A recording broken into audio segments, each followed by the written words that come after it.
This is the Agency Balance Podcast, where we talk about agency life, client relationships, and your own personal balance. Agency Balance is sponsored by SmartAcre. SmartAcre helps you automate, enhance, and accelerate your B2B marketing. Visit GetSmartAcre.com to get your free marketing and sales assessment. Here are your co-hosts of the Agency Balance Podcast, David Snyder. And I'm Lisa Zwickel. So I was getting ready this morning. I woke up around 6. My routine is I get the dog up and moving, feed her, try to hit the coffee before she wants to go out, and it's 6:20 and I'm standing in the rain. And then I realized that my guest today has already been up for 90 minutes, crushing it and doing things. So I felt like a slacker. Welcome to the Agency Balance Podcast. I have a great guest for you today, Melissa Smith, MBA. Welcome, Melissa, to the podcast. Thank you, Dave. So happy to have you here. By day, she works as a manufacturer's representative. She's a firm believer in lifelong learning. I always say, always be learning. That's one of the things that we say here at SmartAcre. You're currently pursuing your health and well-being coaching and training certification at Duke University. Go Duke. And beyond that, a wife, 3 boys. You tell the story. you tell the story, and what you got a lot going on. Where do we start? I like to stay busy. I guess we could start with the routine. Yeah, let's start with the routine because you got the 4:30. You said that you start your day at 4:30. Is that for real? Every day. What? Yep. Even if I don't set my alarm on the weekends, I am usually up by 5:30, 6 o'clock at the latest. I love my mornings. I love it. And I know you and probably a lot of your listeners have been up at that time. And I try to think about why I like that time in the morning, because there's a lot of people hate it. They don't want to get up that early. But when I think about what it stems from, when we would go on one vacation a year, my dad had off 1 week a year. And we always made a big deal. We went down to South Carolina and we drove, and we would get up at 4 o'clock in the morning. And the thing was, it was so exciting because we knew that we were going on vacation and the sun is, so that feeling, I still feel like I have a little bit of that feeling in the morning, like, what's the day going to bring? It's so exciting. What's going to happen today? And so I really think that that's where it started. I wasn't always like that, but I did start probably in my 20s. I had a coworker that said, let's go to the gym tomorrow morning. I said, okay. She said, okay, I'll pick you up at 5. The gym opens at 5:30. I was like, what? Are you kidding me? I'm 25 years old. I was probably just getting home. And So she did. She picked me up at 5:30 and I loved it. I was like, this is where I'm meant to be at that time in the morning, and I get it done. And, when everybody else is waking up, I've already had a couple hours in, and I work out and I, come home and I take my shower. Before I even get to the gym though, I love reading. I sit down and I read maybe 15, 20 minutes and meditate for another 5 to 10 minutes. And then, head off to the gym. But that morning routine, now I actually started journaling too. I've been journaling. And so that whole morning routine has really, really helped. Okay. So there's a lot there. We're gonna break that down. Okay. And Melissa has great, I just want to say, stick with us, because she has a methodology and she's got some great resources for all of you. That if you're listening and going, there's no possible way I'm getting up that extra early to do one of these things, maybe by the end of this episode you'll change your mind. I don't get up that early, but I'm like the second one up. So my son gets up really early, about that time almost, which is crazy, and he's in school, so he gets up and he's gone. But I'm up. I also like my 30 to 45 minutes doing my routine, like having my cup of coffee. I sit in the same chair every morning and I look outside and all that, and the weather's changing and all that. So I get where you're coming from there. So you do that. How does your day end? How does your day end then? So that's the other side of it. I'm very lucky that I'm a morning person and my husband's a night person. So I'm doing the daytime stuff. You know, I'm getting the kids ready for school and packing lunches and kind of getting them out the door. Whereas I'm in bed by 8:30, 9 o'clock at the latest, and they are not. So he kind of takes over the nighttime routine. Because I think sleep is super important, and I really like to stay on schedule. So if I'm up at 4:30, I'm hitting a wall by 8 o'clock, and my brain is mush, and it's time for bed. Yeah, sleep absolutely is key for me too. I cannot, if I don't get a good night's sleep, I am wrecked. I do not function well. I can't think right. I can't bring the energy that I'm supposed to bring in whatever I'm doing. So I totally get that. Sleep is super. Right off the bat, do you have any tips for if you're like off schedule to get on schedule, or talk about sleep? I think that's so important. It is. And I also learned this from my mom. My mom was a stay-at-home mom, and she took naps during the day. And sometimes people have a bad stigma on naps. They're like, naps make you're lazy if you're taking a nap, or how do you have time to take a nap during the day? And I am lucky enough that I work from home and I don't nap every day, but there are some times when I didn't sleep well, or maybe sometimes I had to get up extra early in the morning, or I didn't get, the sleep that I should have. I'm okay with taking a 15 or 20-minute nap, and then getting up, having a cup of coffee, feeling energized, because everybody knows that feeling around 2-3 o'clock in the afternoon when your brain is starting to become mush. You're no good to yourself. You need to take some type of break. And if you're not at home and you're not able to actually lay down, go find a chair, go out to your car and put the seat back a little bit. Go take a walk down the hall. Take an extra, take your dog out. Whatever you need to do, don't keep on sitting at your desk, because that's not doing your brain well. That's not doing your body well. That's not doing your work well. You definitely need to take that break. Yeah, move breaks are super important. I think I've said this before. Every call I take, I try to stand and move when I take a call, and then like reserve when I'm doing like heads down work, actually sitting. So I'm like up and down, up and down, up and down. But those are really good tips. I like to listen. If you're working in a place where you can't take a nap, like go out to your car. I think that's a great idea. Go out to your car, just don't like turn your car on and fall asleep. Fall asleep.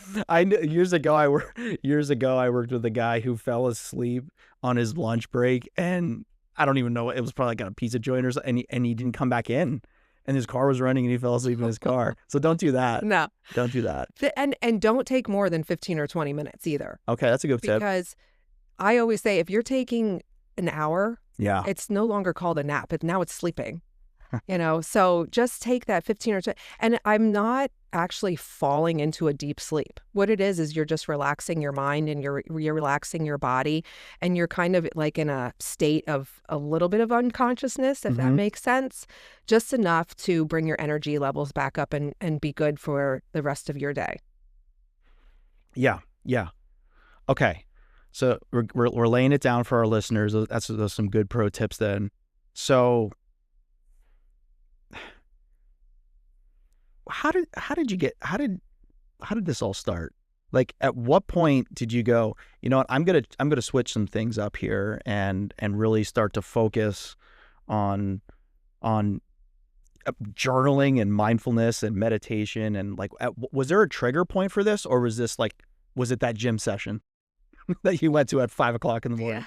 Yeah. I've always been healthy. Like I said, my mom was a stay-at-home mom, and she always exercised and ate right and took naps and did all the things. But I think possibly being in sales, helped me say to myself, okay, I don't want that burnout. A lot of people in sales, they get that burnout, and they are just, the world that we used to live in, and probably still live in a little bit now, is work, never stop, continue to make all the money. Your health is secondary to your career and your job. And the nice thing, which the world that I'm living in, and I'm paying more attention to this, is that flip is coming, and it's you need to pay attention to your mind and your body in order to be driven and be successful in your career. So now that flip is happening, and it's not those people that are the go-getters that never stop and sleep and don't eat right and drink too much. Those are not the people that people are looking up to anymore. Now it's the people that are saying, you need to slow down and take care of yourself. Yeah. Yeah. It's any age. It's any age you should be thinking about this stuff. I'm going to show on the screen, and if you're listening on Spotify or Apple, hop over to our YouTube channel because we have some visuals here. You have this called the Wheel of Health. I'll show it up here, and this is the point of we'll pan to it. The Wheel of Health. I like wheels, all different type of wheels. I'm a big fan of wheels. So you have community. There's in the middle is you, right? Mindful awareness, and then all these things that you're talking about: sleep and rest, physical activity, the environment that you're in. All of these. Talk to me about this. Like, how does this play into everything here? So what you just mentioned, environment, is not really something that I think a lot of people think about when they think about their complete wellness. So you're in the middle, and you have the first thing that people will think of is their physical health. And if you talk to 10 people, probably 9 of them say, yeah, I'm healthy, I eat great, and I exercise. Those are the 2 things that people think about. But does anybody think about what you put in your mind as much as what you put into your body? Do you think about the people that you're hanging with? Do you think about what you're reading? Do you think about the news that you consume? Do you think about how you feel after your day of work, or, the friends that you keep with you? Those are just as important as you not always eating, high sugary foods and drinking sodas. Yeah. So it's really a balancing, but also the environment. The environment is so important. Sometimes people say, I'm really looking for that balance, and I eat right, and I exercise, and I read, and I have a good mind, but there's something still off. And so then I would ask them, well, what's your environment at home like? What is your environment at work like? Do we've all had that feeling where your house, let's say you've been running around, you just got home from vacation and your bags are still unpacked, and you're just trying to catch up from things, and the house is a mess and you need to clean and there's dust. You don't feel good about that. Right. That it clogs your mind. And the second you clean your house, and just a little bit, you just tidy up a little bit and you run the vacuum and you put your stuff away, don't you feel like, okay, that feels better? So sometimes when you're off balance, you really need to check your environment and say, what's going on around me that could be throwing me off? Yeah, that's a good tip. It's a good thing my mom scolded me for not keeping my stuff clean at home. My house was always nice and neat, and everything had its place, and we got in trouble. I still get if I go to my mom's house today, it's still very nice and neat. If I touch something, my mom knows. So I blame her for being like everything having a place and being a little OCD. The people that work with me know that I'm a clean freak. I'm a germaphobe. Like way before the pandemic, I was a germaphobe. Like not like I can't touch doorknobs and things like that, but like I was a guy that had hand sanitizer in my pocket. Like I needed to have everything clean. And I think you can get to the extreme too, where that's also not good for your health, where you're just like so hyper focused on being, super clean about stuff. But I don't know. I know I feel better if I'm in an environment that's clean, that it's, good light. Mm-hmm. I hated working in places where there was no windows. Like I had worked in a place that had no windows, called it the Bat Cave. I hated it, and so like I need to be with light. Light gives me energy. And if you can't do that, then always, we all have the ability to move and go to somewhere where you're going to draw from that energy, right? Well, and speaking of the light, I know you told me that you just got back from this vacation with your family. Yeah. And you went in January? Yeah. So there are so many people out there, especially in Pennsylvania, Northeast region, that have these winter blues. Yep. And there's not a lot of research that is done on the winter blues because it's just not a studied thing. You don't, is it depression? Is it just the blues? How severe is it? A lot of people have different kinds of tendencies, but It's because of the lack of light. It's because of the gloominess. It's because of the lack of vitamin D. So I do recommend, I have a light on my desk that I use that simulates sunlight. And you can buy it on Amazon. I also use it as my, light when I am on Zoom calls. But this light simulates sunlight. So you put it on first thing in the morning for an hour. And then when I get back from lunch, I put it on because, that drain in the afternoon after you've had something to eat, get a little tired. So I put it on in the afternoon, and that really, really helps. And that's also something you can do in the afternoon. Just get out in the sun. Yeah. Sometimes I just go out in the sun and I sit there for 5 minutes, and that just makes you feel so much better. Oh yeah. I try to take my calls out there if I can. Yes. I try to take my calls. I don't think you have to, we're way past apologizing for anything that's going on in the background. If you're in a virtual Zoom environment, you could totally do it. Just go out and do it. I love that. And a lot of these resources that we're talking about today, check out agencybalance.com, click on Melissa's episode. And also, this is all going to be linked over to her website, which is balanceandbloom.life. .life. Mm-hmm. Okay, so balanceandbloom.life. I like that .life as well. All right, so this wheel of health that we're talking about here, there's one other thing that I want to just touch on real quickly here, because the obvious things are there, right?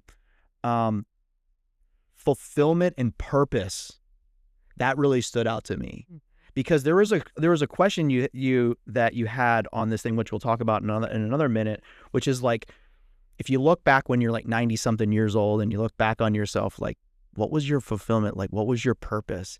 It's so kind of what's your purpose in life? But I think that's really important. Is it? Mm-hmm. Talk to me about that. The way people feel when they're talking about what they do on a daily basis, you can tell in their eyes, you can tell by their energy, you can tell by how giddy they get. If they are fulfilling their purpose, they are going to be sitting up straight, and they are going to be telling you and it might be too much information. You might say, okay, I don't need to talk about this anymore.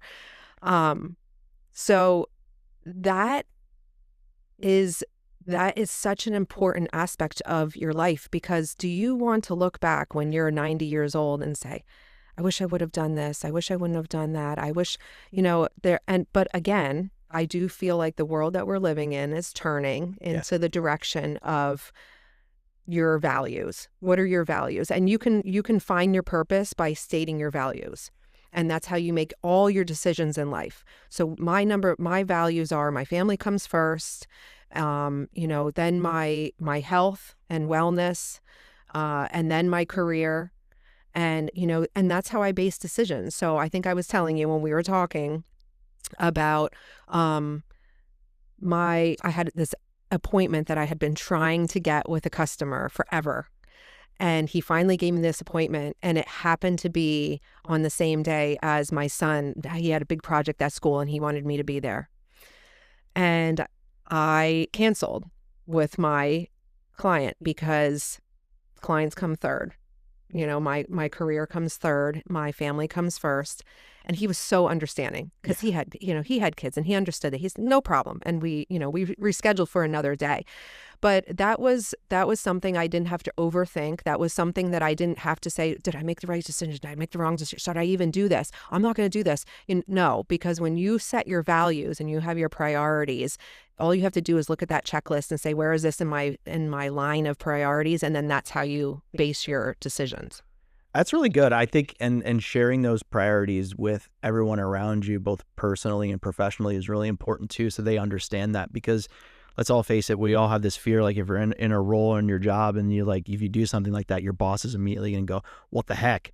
What's going on with this part? What's going on here? So if communication, I think, is really important with that, share that. That's a great tip. I did it to you too. I had to reschedule our first recording here too, because my family does come first too. My dog is part of my family.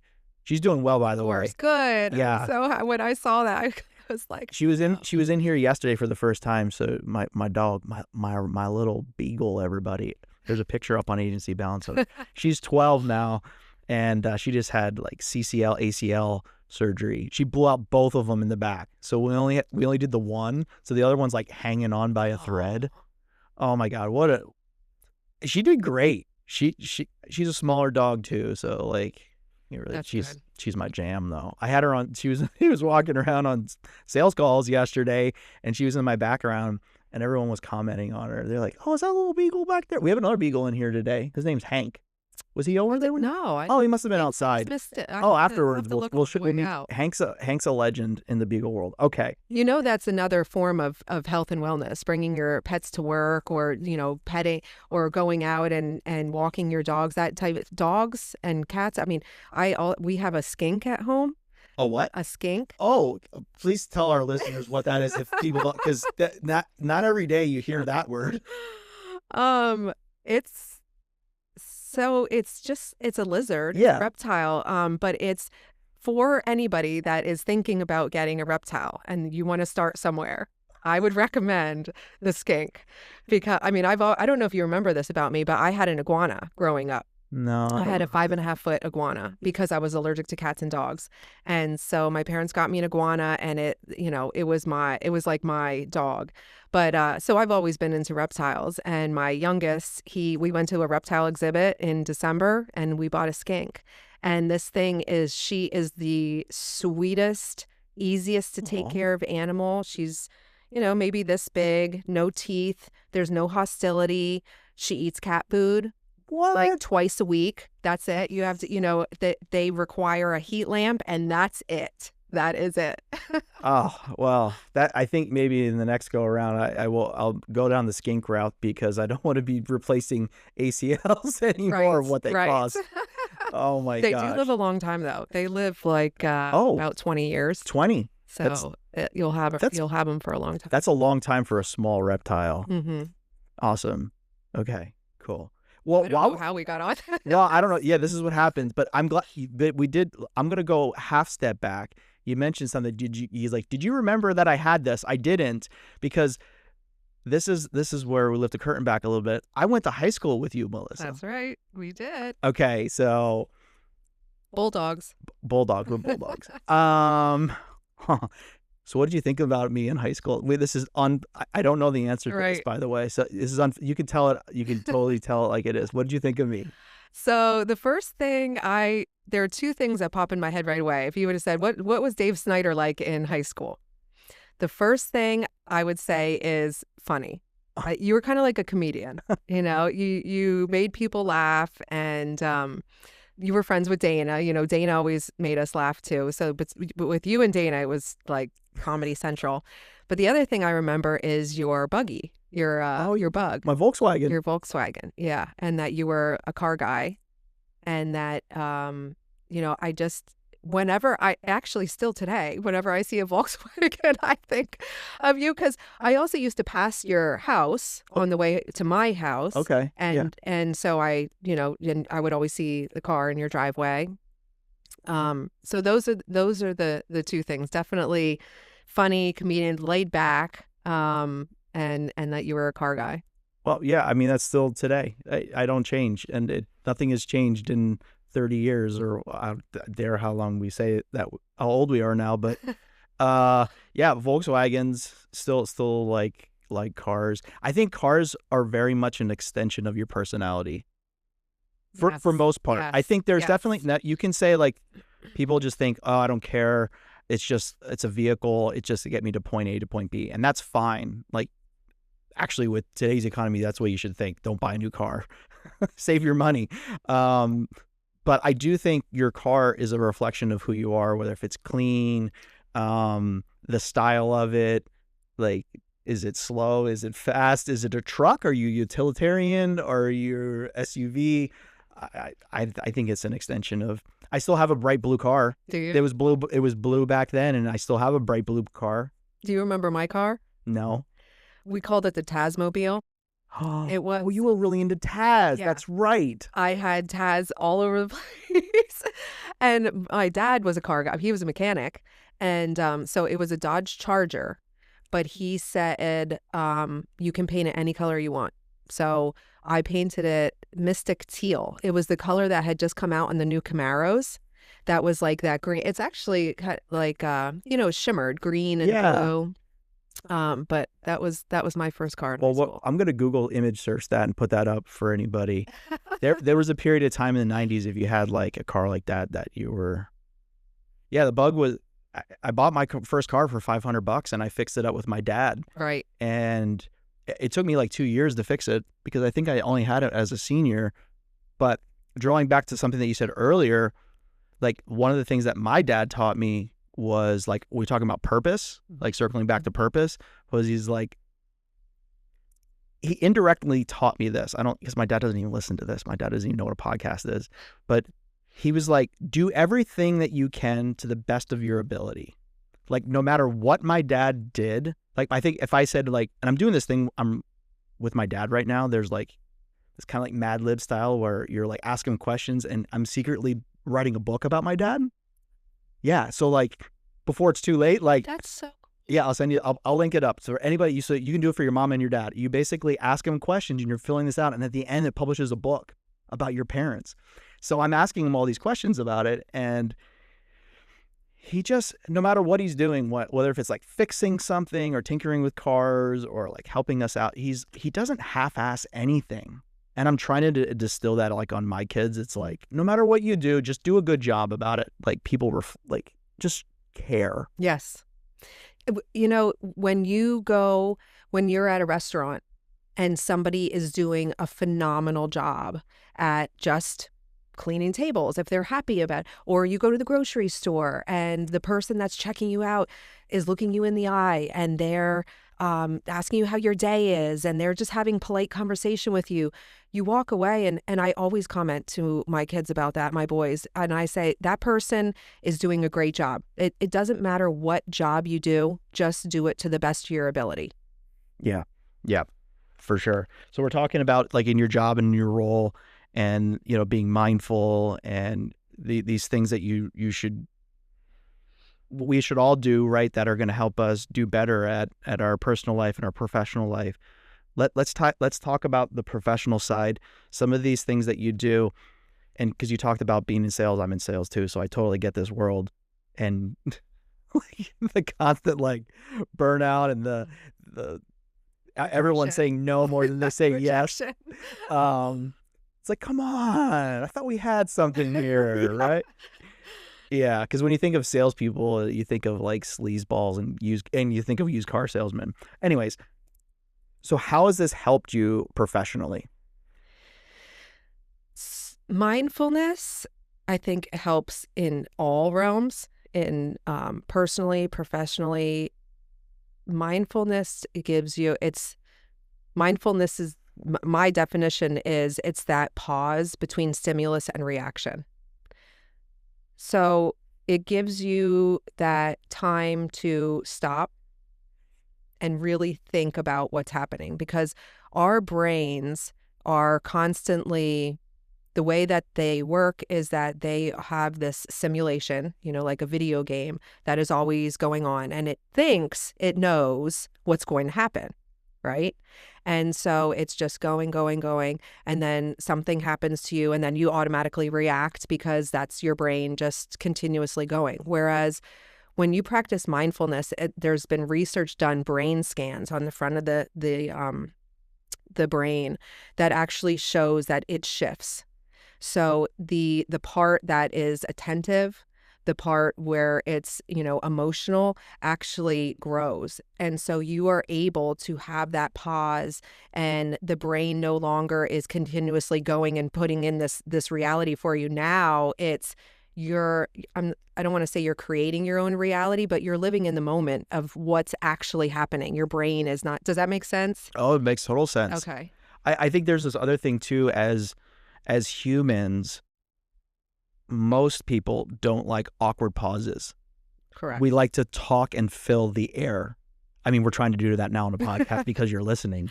But see, like dramatic pause, like, but then you start to, what's the next thing? So that's something that I learned in sales, where sometimes it's good to just shut up. So I was taught years ago, like, especially when you get into the kind of like numbers, this is some advice for you young salespeople out there. like when you get into presenting something, you present your approach, you present what you're going to deliver, present the numbers, just stop. Just get their reaction. Don't like almost let them talk first. I did that one time, and I swear that the person on the other end, we didn't talk for like 5 minutes. It was like, who talks first? Yes. That's great advice. That's great. That does work though. Yeah. Who's going to crack first? Right. I think he knew it. He Did knew you it. get the sale? I don't remember. It was a while ago, but it happened today. I was able to see their reaction, and I knew I could tell like it was going well because of their like facial expressions and how they were reacting. And that's huge too, right? If you can see somebody, you can pick up on social cues and things like that. But and it's less judgy. Yeah. When you have that pause and your brain isn't, you see someone and it's, you can't help it. You make a judgment call right away. And that's your brain doing its job. If you pause and you just live in that moment and let them speak with you and just concentrate on what they're saying, your brain you can't override that. And you're actually listening, and it really helps you become more in the moment and be less judgmental and more on the same plane as that person. Yep. All right. So we've talked about some important things. We've talked about high school. You have this resource here about questions to get to know yourself better. And I think this is really good. I actually start a couple because I think they're really interesting, and I actually want to go through this myself and just kind of play some of this back. But is this a good starting point for somebody, this resource that I'm talking to? Are these the type of questions? So like one is, would your 12-year-old self be proud of you? Or, where do I go when I need to feel at peace? Are these important things to ask yourself to getting started in doing something like this? Is this a good place to start? It is. It's the place that I start at, with my health and well-being coaching. When I try to get to know you, these are the questions that I would start with. Because, sometimes people don't really know, well, what kind of benefit is there to a coach? It's this buzzword right now, but a lot of people don't know, well, what would I go to a health and wellness coach for? What they are is they're not somebody that's going to tell you what to do. If you want somebody to give you a workout plan or to give you a nutrition guide or to tell you to journal every day or that type of thing, that's not what a coach does. That's something that you can do on your own, or you can go to a nutritionist, that type of thing. A health and well-being coach is like a cheerleader. It's somebody that is going to ask you questions about yourself, dig deeper into yourself, and then guide you towards your own answers. Because when somebody tells you what to do, what's your first reaction? Not do it. Right. Like, I'm not going to do that. Why do I listen to you? Yeah. So right away, somebody says, well, stop drinking soda, and that'll help you, lose weight. And maybe you'll do it for a week or two, and then it wasn't your idea to begin with. So I'm not going to do that anymore. But what a coach does is they encourage you throughout the process to do these things, make these decisions on your own, come to the conclusions, create your own timeline, create your own goals, create your own path of whatever that goal is that you want to achieve. And they're with you throughout the process. And then and well-being isn't something that is just stopped. Like, okay, I made my goal. Now I'm done. I'm well now. It's an ongoing process, but you can either continue that process with your coach, or you know enough that you feel confident in going along that path on yourself. Yeah. No, this is great. This is great stuff. It totally makes sense. And it's accountability too, right? It's like the accountability side of it. Right. I think that's what we're talking about. The first question is my favorite. Oh, okay. Let me read it. So maybe this is something you can do. And as you're listening, write this down. If the next 1,000 days looked exactly like yesterday, would you be closer or further away from your dreams? Whoa. For you. Do you want me to? What you did yesterday? Sure. What did I do yesterday? Did I say something? No. Oh, I don't know. I thought you think about what you did yesterday. Think about maybe a dream or a goal or something that you have in mind, and then answer, would you be further away or closer to what a dream that you have? I don't know. Honestly, I can't say some of the things I said yesterday, but I think so. What I can say is, yeah, this actually happened yesterday. Like some of the things that I was thinking about yesterday was the future, right? What does the future look like? What does this summer look like? What are we going to do on the trip? What is 5 years from now? What does 10 years look like from now? I'm at the point in my life where I'm starting to think in those chunks, and it's like, well, okay, well, what happens when the kids, are off on their own and doing those things? I talked to you before we were getting ready about, our parents and transitioning there, and we talked about those things. So I don't know. I think for me, like I think I would be good with it. I think I would be closer to it, and I think it's because one, I have an amazing partner. She, my wife is awesome. Oh, yes. So we talk about it. That's the first thing. We're talking about it and those things. I was taught from a coach a few years ago. I use this a lot. To people that know me, I say this a lot because I just love it. And I can't take credit for it, but it's like, start with the end in mind. Start with the end in mind. Where do you want to end up? No matter what you're doing, if you're building something, working on a project, or you're working towards, like we said, a dream, start with the end in mind and then work backwards from that. So where do you want to end up? And then how are you going to get to that goal? And I think I live by that. And I also live by like micro milestones. So many times we try to have these like huge things where I'm working towards this. Oh, it's going to take me years to get there. That's unachievable. Like, establish goals that are obtainable, that are still, tough, but you should be able to achieve those and break them up into multi-little goals for you. It's the same thing of like all those things that you were just talking about, like, flipping the switch, and just, that's hard to do for some people. Like, how do they get started? That's a good question. What would be your thoughts on that question? For sure. I would definitely be closer.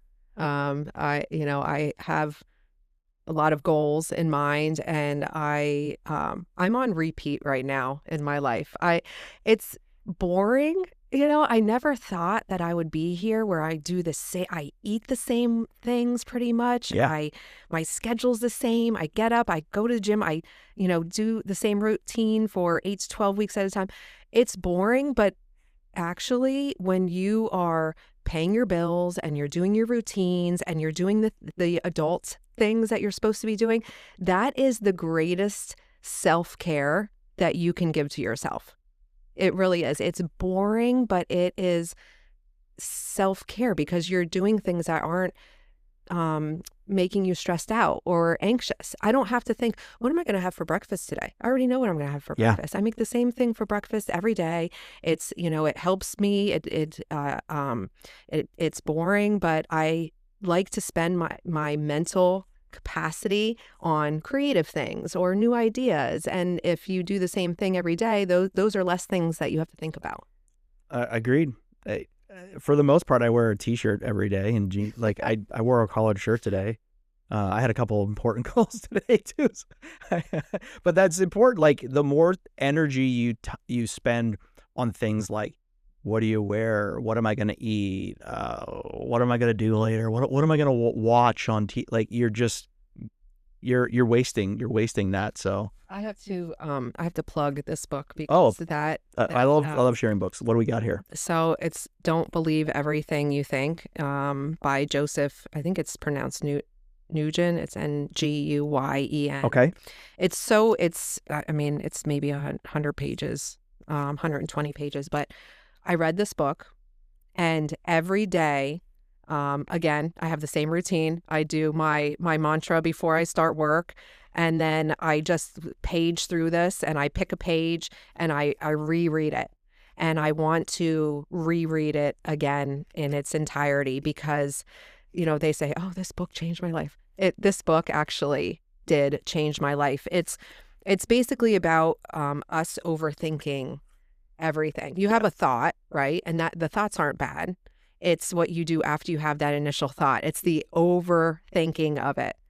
And Yeah. this book really helps you, along with meditation, having those thoughts and then letting those thoughts just go, just bubble away. Okay, I'm not going to think about that right now. It's Yeah. not easy to do, but it's definitely a game changer. Yeah. Yeah. So my theme this year is, ready for this? Okay. KISS, keep it simple, Snyder. Oh, that's good.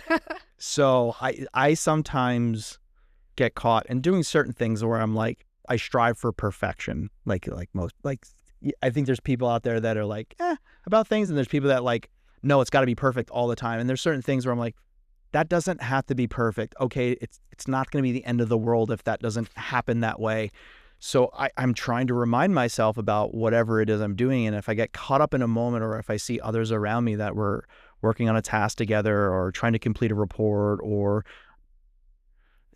take a moment and go, does it need to be this hard? Does it need to be this complicated? Can we just make it a little bit simpler? And then you're not thinking about it. Don't overthink it. Don't overthink it. I don't know. That's what I'm trying to do this year. Well, maybe I highly recommend that book. Yeah, don't believe everything you think.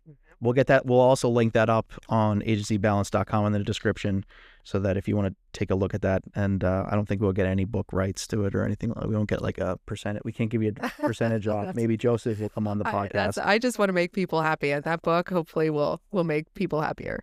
That's good. You got a couple other book recommendations here. Yes. You said Deeper Mindfulness by Mark Williams and Danny Penman, and then a 10% Happier by Dan Harris. Yes. Any thoughts on what? The Dan Harris book, I think a lot of people can relate to, because he, I don't know if people remember, but back when he was on Good Morning America. Oh, okay. Like a war correspondent. And he was in that world like we're in, that sales crazy world, and he was a go-getter. So he was always trying to get his stories on and always trying to climb the ladder and overthinking everything. And if somebody had a story that he wanted, he would make himself crazy. And so one of his stories led him to learning about like mindfulness gurus, but not the, kind of like the gimmicky ones. But he knew that there was something to that. There's something there that attracts people to that gimmicky mindfulness. And so he wrote this book about his way to mindfulness. And he said, learning mindfulness isn't going to change your world and isn't going to make you the happiest person ever, but it could make you 10% happier. And I 100% agree with that. Yeah, that's powerful right there. And I think that's the thing, right? Because if you're listening right now, you're like, if you made it this far into the episode and you're still like, I've tried that doesn't work or whatever. I'm not buying it. But that's what I always say too, is like, if you can just take one thing, right? Like just start there, just take one thing and just kind of work on that a little bit. It might make you better at your profession. It might make you, better at personal. I want to boomerang back to that, because I think we got sidetracked probably talking about Volkswagens. The point about applying this in profession, like how did some of this stuff help you in the marketing and sales role? Because I see I don't see what you do on a daily basis, but I see your LinkedIn posts and they're awesome. So definitely follow Melissa. Thank you. We'll get all our info linked up. But how has this helped you professionally? In sales, a lot of times you are all about the end result, and you think, okay, I need this sale, and it's the end of the month and you have all these quotas and everything that you have to make. And I think mindfulness has taught me more to trust in the process, again, the routine. Making the phone calls and talking to people and posting on LinkedIn, even if I'm not getting a lot of reaction, continuing to do those types of things, just having more emphasis on the process rather than the end result. Because if you're constantly saying, I'm down and I need these appointments, and you're going to drive yourself crazy. Yep. So if you trust what you're doing, that what you're doing is the right thing, it will come. So I think that's definitely helped me in that way. Yeah. There was a entrepreneur slash like TV. He became like a TV personality. Marcus Lemonis said, "Trust the process." He used to say that, "Trust the process." I watched that show. It was kind of funny and kitschy in the beginning. I learned some things from him. I did. The thing he taught me was know your numbers. Yes. Always know your numbers. Yes. Like know your numbers of where you need to be. I think that was really key there. But yeah, I think being mindful and it's easy. It's easy when you're like in the sale or when you're in the moment or you're in a meeting to try to get to that. You want to rush through it or you want to get to that end point or just kind of complete the task. So like trusting the process. But I also think too, if I could add on to that, build on it, is like also be in the moment. So like be in it and be like present, because body language and the way that you react. One of the things I was talking about the other day with Lisa was matching someone's energy. Yes. So like I can be like way over the top. I only had 1 cup of coffee today. I'm trying to just do 1 now, like back down to 1. But like sometimes you can go like way overboard and you're not reading the person on the receiving end, that it's like, dude, you need to take it down. You're at like a 10. I'm at like a 4 right now. Or the other way is like you're not bringing it too. Like if someone is expecting to have that, try to match them, especially if it's like a corporate person versus somebody that's a little bit more laid back. Like it's hard, like if you're like doing cold calls and you can't see somebody, but matching energy, is that mirroring technique. Yeah. That's I did that one time. I was signing a big contract and hoping to sign a big contract. And I sat on the other side of the desk and I said to myself, it was kind of a long shot. So I said, I'm going to try this mirroring technique. And so he picked up his pen and he was kind of looking over things.